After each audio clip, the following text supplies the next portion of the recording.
He faked my mom's death, hid her in a mental hospital for weeks, then claimed she died. 26 years later, I found her journal and a brake repair receipt in his name, dated the day before her accident. My mother's death certificate listed the wrong day, by exactly 1 week. I wouldn't have noticed. Not unless someone had mailed me her obituary, 30 years late, with a handwritten note at the bottom that simply said, "You deserve to know the truth. She didn't die the way they told you." At first, I thought it was a prank. Some messed up, dark joke. But when I looked closer, it wasn't just an obituary. It was a corrected version of the one printed in our local newspaper all those years ago, complete with editorial markings. The one I had framed in a box as a child didn't match. It was like someone had taken a red pen to my childhood and said, "No, this isn't what really happened. My name is Robin. I'm 29 years old and I work as a copy editor at a mid-sized newspaper in Ohio. I mostly fix grammar in articles about farmers markets and local pet parades. It's not glamorous, but it pays the bills. I was raised by my dad and my grandmother after my mom died in a car crash when I was 10. At least that's what I was told. One rainy morning, we were told the brakes failed and she hit a pole on her way home from work. Open casket, closed case. No questions allowed. I never forgot the last thing my grandmother said to me at the funeral. "Don't ask too many questions, sweetheart. It'll only hurt more." So I didn't. For 19 years, I stayed quiet. I put my head down, got good grades, went to college, graduated, got a job, paid rent. I didn't poke at the past. Until last Thursday. That was the day I opened an unmarked envelope at work. No return address, just my name scrawled in shaky pen. Inside was the obituary, the red notes, and a blurry black and white photo of a woman I didn't recognize, standing next to my mother. My hands were shaking so badly I dropped my coffee. That afternoon, I sat across from my dad in his immaculate sunroom. His new wife, Beth, brought out herbal tea like we were in a Nancy Meyers movie. But I didn't want tea. I wanted answers. I slid the obituary across the table. He barely glanced at it. "Where did you get this?" he asked, his voice tight. "Someone sent it to me," I said. "Why is the date different? Why is this woman standing next to Mom? Why have I never seen this picture?" Dad exhaled slowly, like I was dragging him into a fight he didn't want. "Robin, that woman was unstable. She showed up at the funeral, tried to speak, but your grandmother wouldn't allow it. She wasn't... Well, so who was she? She thought she was your mother's friend. But your mom hadn't spoken to her in years. She was probably trying to rewrite history." Rewrite history. That phrase stuck with me. Because that's exactly what someone had done. When I got back to my apartment, I Googled the name signed at the bottom of the envelope. Janine Clark. The only thing that popped up was a 12-year-old blog post on a long-dead platform titled, "What They Never Told Me About Mary Hanover." Mary Hanover. My mom.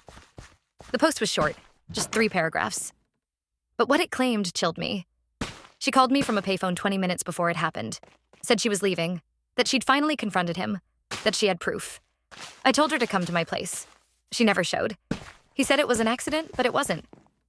I stared at the screen, my mind spinning. He said it was an accident. He? My dad? That night, I pulled down the old storage box in my closet. The one with all the faded family photos and the necklace my mom gave me when I turned 9. Tucked between pages of an old birthday card was her last journal. I hadn't opened it since I was a kid. Back then, I didn't understand most of what she wrote, but now I did. In the final entry, dated 5 days before her death, my mother wrote, "He's hiding something. Something big. I think I know what it is now. I need to get out before it gets worse. I need to protect Robin." My chest tightened. My mom had been scared. Not sick. Not forgetful. Scared. The next day, I drove back to my dad's house. He was in the backyard, clipping hedges with surgical precision. I walked straight up to him and asked, "What was Mom trying to leave?" He looked up, eyes narrowed. "Robin, you need to stop digging. You're upsetting Beth." "I don't care if I'm upsetting Beth." I held out the journal. "She was scared, Dad. She wanted to leave. She said you were hiding something." His jaw tightened. "Don't do this." "Did you have something to do with what happened to her?" He didn't answer, just looked away and said, "You should go." I called Janine that night. Her number was buried in an old online directory. I half expected it to be disconnected. It wasn't. Her voice was raspy but clear. She knew exactly who I was before I said my name. "I've been waiting for this call for a long time," she said. "Your mother? She left something for you." "What do you mean?" She didn't trust anyone. but she left me instructions, if you ever came looking. My heart pounded. What kind of instructions? She told me to give you something hidden. Pause. It's in her old red wallet. Red wallet? I've never seen a red wallet, I said. There was silence on the other end. Then Janine said, then that means he hid it, or he never told you where to look. I asked her what was inside. She whispered, the reason she died. I didn't sleep that night. I kept replaying everything in my head. The red wallet, the altered obituary, my mother's final journal entry.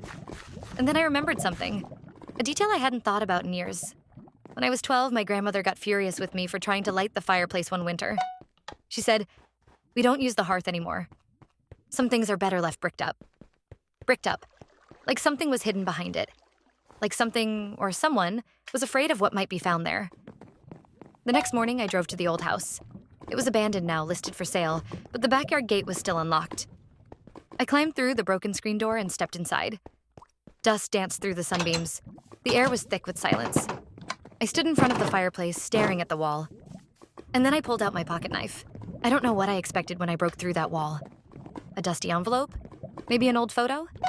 But I sure as hell didn't expect what I found wedged behind the brick, wrapped in plastic, duct taped like someone had really not wanted it to rot with time. A red leather wallet, exactly like Janine said.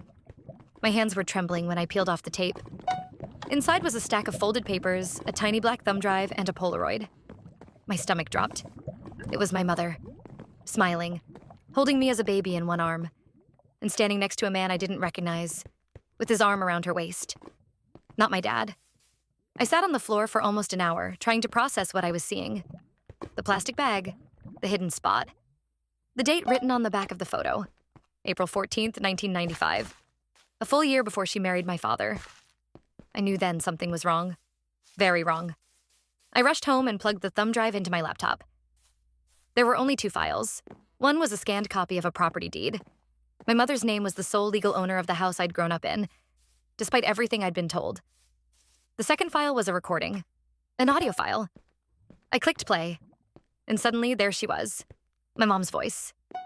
If you're hearing this, it means something went wrong. Her voice cracked, but it was her.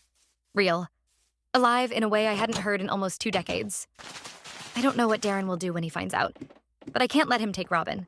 I won't. I froze. Darren. My dad's name is Darren. He keeps pushing for joint ownership. Keeps saying it's for tax reasons. But I saw the emails, the phone records, the bank withdrawals. He's not just lying, he's planning something. I could hear her breathing hard. I've left this recording with Janine. If anything happens to me, it wasn't an accident. He'll try to spin it, but you can't let him. Then silence. That's when I started crying. All my life, I thought my mom had died in a car crash, that she was just gone. But now I was holding proof that she'd feared for her life, that she'd tried to protect me, that my father, the man who raised me, who cooked my birthday dinners, who taught me how to drive, might have let her die to cover something up. I needed answers, real ones. So I called Janine again. I asked her to meet me in person. She agreed without hesitation. We met at a tiny diner just off Bar 73. She looked older than I remembered from the funeral photos. Frailer, but her eyes were sharp, calculating, and kind. She slid into the booth and said, "You found it, didn't you?" I nodded. The wallet, the audio, the photo she leaned in. "Then you're ready to hear the rest." According to Janine, my mom had fallen in love with someone else before she ever met Darren, a man named Elliot. They were serious, had plans to move to Boston together. But Elliot vanished one night, left no note, no call. My mom was devastated. 2 months later, she met Darren. He was comforting, attentive, swept her up in whirlwind romance. But there were red flags, Janine said. He isolated her, got her to cut people off, especially the ones who questioned him, me included. Then one day, Elliot's sister showed up at their house with a restraining order against Darren. Apparently, Elliot had been attacked and hospitalized, and the last person seen arguing with him was my father. And that's when your mom started digging, Janine said. Started documenting everything. She was scared. My hands clenched into fists under the table. "Why didn't you say anything sooner?" I asked. Her voice broke. "I tried, but your grandmother shut me out. Your dad moved on fast, married again, controlled the narrative. And the police? No body, no proof. They ruled it an accident within hours. I felt sick, betrayed, like the foundation of my life had cracked wide open. I went home that night and tried to confront my father again. This time I didn't ask. I showed him. I placed the photo, the deed, and a printed transcript of the recording on his kitchen table. He stared at it for a long time. Then he said one word I'll never forget. Fabricated. Like it was all fake. Like none of it mattered. I stood there, heart pounding. You let her die, didn't you? He didn't answer. He just looked at me with cold, tired eyes and said, she was going to take everything from me. The house, you, everything. Then he walked upstairs and locked his door. I didn't sleep that night. I kept replaying everything. My mom's voice, the way my dad looked at me like I was a problem to be managed. So I did the only thing I could think of. I sent everything. The audio file, the deed, the photo, and a summary of Janine's story to a journalist friend at my paper. And 2 days later, a front-page headline ran, "The obituary that lied, a daughter's fight to uncover her mother's real death." It exploded. People I hadn't spoken to in years were suddenly messaging me, calling, asking if it was true. Some offered support. Others, especially from my dad's church, called me a liar. Beth, his new wife, posted a long Facebook status about how families should stay private and how hurtful gossip destroys reputations. But it didn't matter. The truth was finally out. And just when I thought it couldn't get worse, I got a letter in the mail. No return address, just a folded sheet of paper inside. At the top, it said, "To whom it may concern." I saw what happened that night. The handwriting was shaky, the ink smudged, but the name at the bottom made my blood run cold. Elliot Harper, the man my mom loved, the man my father swore had disappeared, the man I thought was dead. The letter said he was alive. Elliot Harper, the man my mother loved before she met my father, the man I'd been told vanished, the man I believed was either dead or long gone. And now he was writing to me. I saw what happened that night. Those 7 words played over and over in my head like a broken record. I must have read them 30 times before I realized I was gripping the paper so tightly it had started to tear. I didn't sleep. I barely blinked. My fingers trembled as I typed the return address into every search engine I knew. A remote trailer park in southern Indiana. No phone number, no social media, no hint of the man beyond that one scribbled name. But the next morning, I packed a bag and drove. I didn't tell anyone where I was going, not even Janine. Every mile I drove, my chest tightened. The sky was overcast, the kind that made every shadow feel heavier. My mind kept circling the same thought. If Elliot was alive, what else had they lied about? I reached the trailer park just after 2 p.m. The place was eerily quiet. Only the sound of wind pushing dust down the gravel road. Unit 14. I knocked. Nothing. I knocked again. Harder. Then the door creaked open an inch, and behind it was a man who looked like he'd lived 10 lives. Gaunt, grizzled, skin like parchment. But his eyes recognized me. "You look like her," he said. He invited me in. The inside of the trailer was cramped and musty, but neat. The blinds were drawn tight. A photo of my mom, one I'd never seen before, sat on the counter in a cheap frame. He saw me looking and said softly, "She gave that to me the week before she died." I couldn't breathe. I finally said, "Why did you send me the letter?" "After all these years?" He sat down, hands shaking, and said, "Because your mother didn't die in an accident. I watched what happened, and I've lived in fear ever since." Here's what Elliot told me. The night my mother died, she called him from a payphone. She had everything packed. The wallet, the deed, the recordings. She told him she was finally leaving Darren for good, and taking me with her. She asked him to meet her at a park and ride lot just off the highway. He waited. And then a car pulled in. But it wasn't hers. It was Darren's. Elliot said he ducked down, stayed hidden. Darren got out, furious, pacing, holding something in his hand. A burner phone. He made a call, yelling about how she had the whole thing and was planning to run. Then, 15 minutes later, her car pulled in. My mom got out with her red wallet clutched to her chest. Darren started yelling. Elliot stayed out of sight. He didn't hear everything, but he saw the moment she tried to leave. And the moment Darren grabbed the wheel and yanked the door shut on her as she tried to get back in the car. She backed away, terrified. Then her car roared out of the lot. Without her. A few hours later, her car crashed into a pole. Only she wasn't driving. "You're telling me he staged the crash?" I whispered. Elliot nodded. Or got someone else to do it. I don't know how. But she wasn't in the car when it left the lot. I was shaking. Why didn't you come forward? Why didn't you say anything back then? His voice cracked. Because that same night, someone broke into my apartment. I was beaten half to death. Woke up in the hospital with my jaw wired shut and a broken spine. No witnesses? No arrest. He leaned in. That wasn't a coincidence. I left Indiana numb. The road blurred past me, but my mind was clear. Crystal clear. My father didn't just manipulate my mother. He may have arranged her death. And now he was living comfortably, with a new wife, a clean reputation. Still hosting church potlucks in her name, running a retirement center named Mary's Haven like it was some kind of memorial. The hypocrisy made my skin crawl. I got home and called my journalist friend, Lacey. I told her everything, every word of Elliot's story. She was quiet for a moment, then said, I want to publish it. But we need something ironclad. Anything directly tying your dad to the crash. I didn't have it, not yet. But then I remembered something. Janine once told me my mom used to keep an old school cassette recorder in her purse. She used to journal into it when she was too tired to write. I never found it in the attic, not in the red wallet. But I hadn't looked in the one place my father never let me touch. His study. That night, while he and Beth were at a fundraiser, I drove back to the old house. I still had a key. I slipped inside, my heart pounding. Every floorboard creaked like it was shouting. The study door was locked, but the key was still on the top frame. Just like I remembered. I opened it slowly. Inside, nothing had changed. Dark wood shelves, books arranged perfectly, his prized globe still sitting beside the whiskey decanter. I opened every drawer, flipped every folder. Nothing. Until I checked the bottom file cabinet. Wedged behind some tax files was an old, dust-covered cassette tape labeled March 11th, Final Draft. I slipped it into my bag and left. Back at my place, I sat cross-legged on the floor, staring at the cassette like it might explode. I didn't have a tape player. So I ordered one. Overnight shipping. I couldn't risk taking it to a store or someone copying it. The next day it arrived. My hands shook as I slid the tape in and pressed play. White noise. Then, her voice. March 11th. I just got back from the lawyer's office. They said the house transfer isn't complete because Darren forged the second signature. My heart pounded. I'm scared.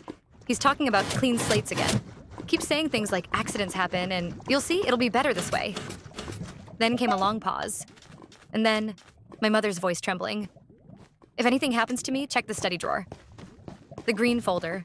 That's where he keeps the copies. My blood ran cold. I ran to my closet, grabbed the bag, and dumped out the rest of the files I took from the house, including one I hadn't looked at yet. The green folder. Inside, 3 notarized documents, signed under my mother's name. Except, they weren't in her handwriting. They were forged. Every single one.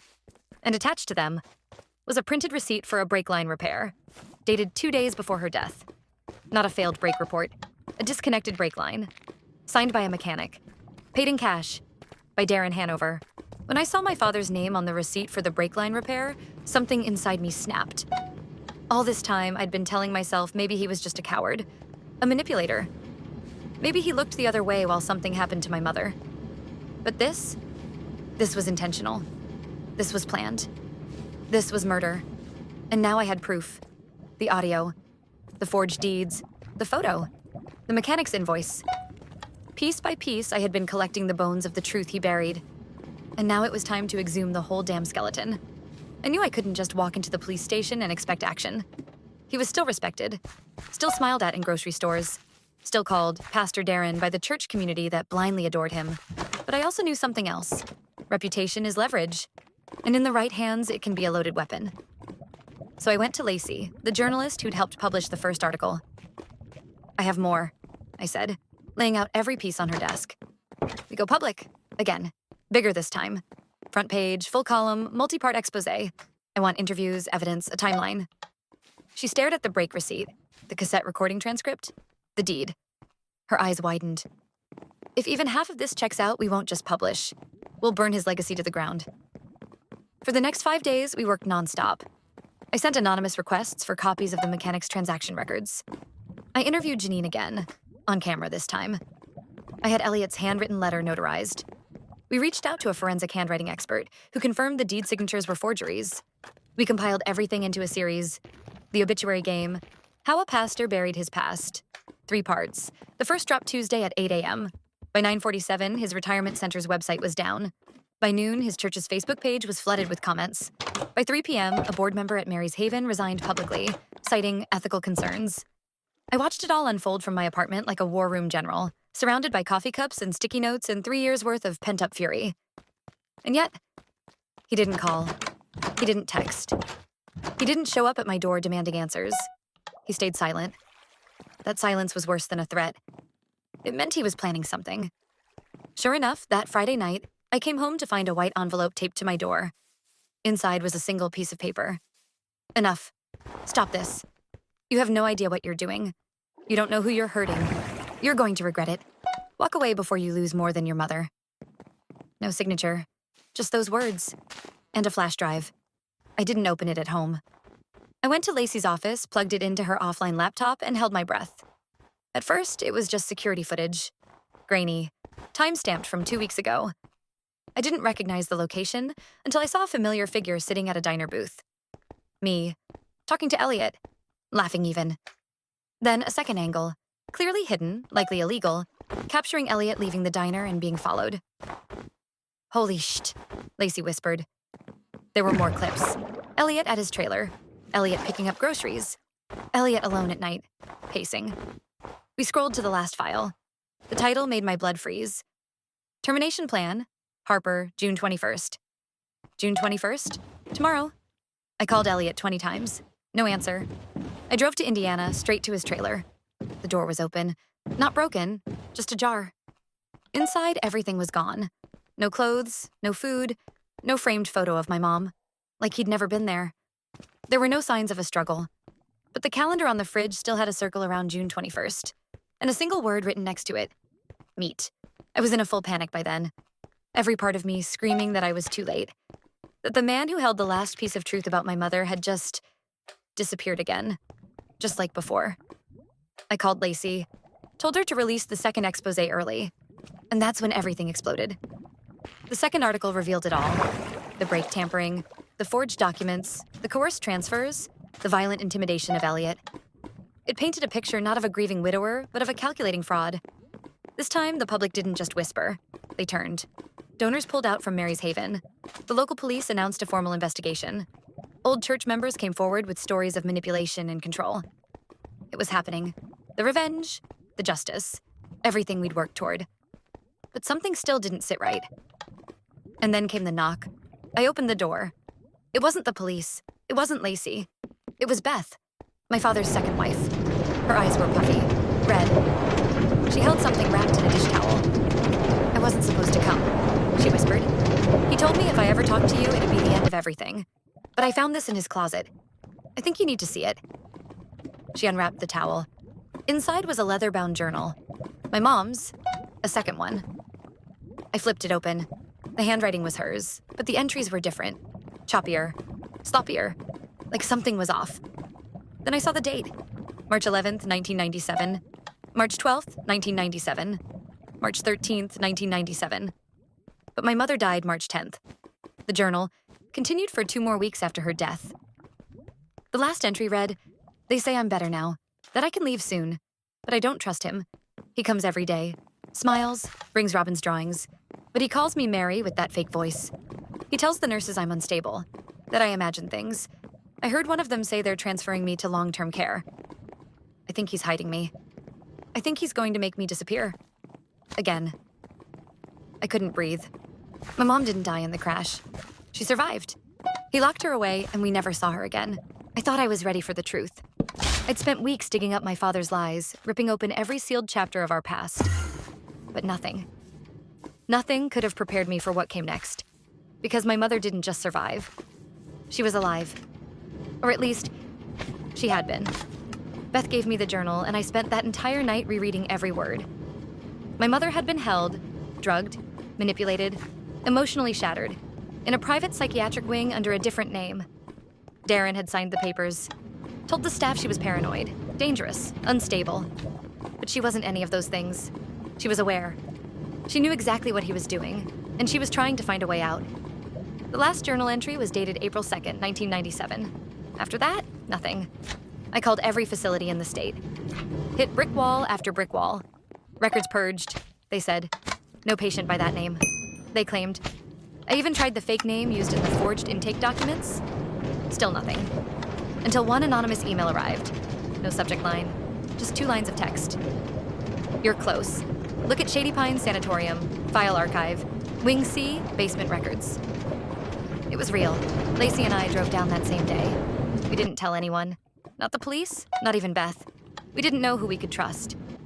Shady Pines was a crumbling, half-condemned facility, only partially operating. The lower wings had been shut down for years. It smelled like bleach and mold and old lies. We slipped into the basement archive after hours, and that's when we found it. A rusted cabinet, unlabeled, locked. Lacey pried it open with a crowbar she'd snuck in her bag. Inside, there were old files in rotting manila folders, some barely legible. But then we saw it. Hanover, M. Admitted March 10th, 1997. Discharged, deceased. April 3rd, 1997. There was a note stapled to the discharge file. No autopsy requested. Body claimed by spouse. Cremated off-site. No official death certificate, no state records, no funeral. Just disappeared. Like she never existed. I collapsed onto the floor. I wasn't crying. Not then. I was just hollow. Because I realized something even worse than murder. He hadn't just killed her body. He erased her life, her voice, her truth, her name. And then he built a retirement center in her honor, stood behind a pulpit every Sunday, and smiled like a saint. That was the moment I decided I wasn't just going to expose him. I was going to ruin him. We gave everything, every document, every journal page, every shred of footage and audio, to the state attorney's office. This time, with so much public pressure and the media already locked in, they couldn't bury it. The investigation exploded. He was arrested 3 days later at his church, right after delivering a sermon about forgiveness. The image of him in cuffs, stunned and silent in front of his congregation, went viral within hours. The charges? Fraud, medical coercion, evidence tampering, manslaughter. And Beth? She filed for divorce the next morning. But the part that made it real, the part that broke me, was the court hearing, 6 months later. I stood in front of him for the first time since the arrest. He looked older, smaller, like a man whose lies were finally crushing the air out of him. I don't care what you tell the judge, I said, my voice shaking. But you know what you did. You killed her, then buried her voice. You tried to do the same to me, but I found her. I found the truth. And now everyone knows. He didn't speak. The judge sentenced him to 35 years without parole. After the sentencing, I went back to the house one last time. The one he tried to steal. The one my mother had died protecting. I stood in the living room and read the last lines of her first journal aloud. No matter what happens, remember this. Truth always finds its way out. Even if someone tries to bury it. Even if it takes years, the truth survives. I smiled through tears. Because she was right. We held a real memorial for her that spring. No lies, no pretense, no fake obituary. Just truth. Her story, her legacy, her name. Mary Harper Hanover, wife, mother, fighter, not forgotten. Never again. I've since moved across the country, started over. But some nights I still hear her voice in my head. Soft, steady, strong. The way she used to sound before the world tried to silence her. And every time I do, I whisper back, I heard you, Mom. And I made sure they did too.